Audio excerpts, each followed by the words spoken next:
Hello, today we will guide you through how to invite by email Zoom. To begin, open the Zoom app on your device.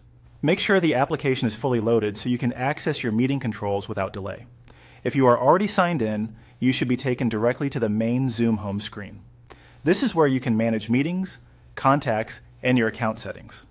Once Zoom is open, go ahead and open your sample meeting. This step is important because the email invitation option is accessed from inside an active meeting window. After the meeting opens, you should see the standard meeting toolbar, usually located along the bottom of the screen. If you do not see the toolbar right away, move your cursor slightly or tap the screen so the controls appear.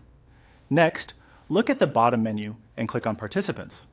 This will open the Participant Management panel, where you can see who is currently in the meeting and access invitation options. The Participants area is also where Zoom centralizes several meeting access tools, so this is the right place to continue. After that, click on Invite. This opens the invitation window, which gives you a few different ways to bring people into the meeting. Depending on your Zoom setup, you may see options for copying the invite link, inviting contacts directly, or sending an email through a connected mail service. From the available email options, click on Gmail. Choosing Gmail allows Zoom to open an email draft with the meeting information already included. This can save time and reduce the chance of copying the wrong meeting details manually. If your browser or app asks for permission to open Gmail, allow it so the invitation can proceed smoothly. Finally, follow the on-screen procedure.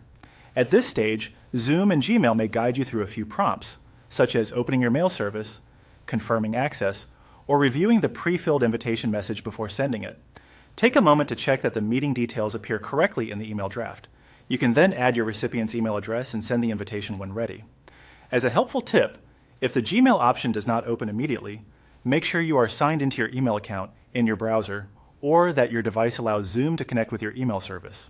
Also, keep an eye on any pop-up windows, since they may require a quick confirmation before the email draft appears.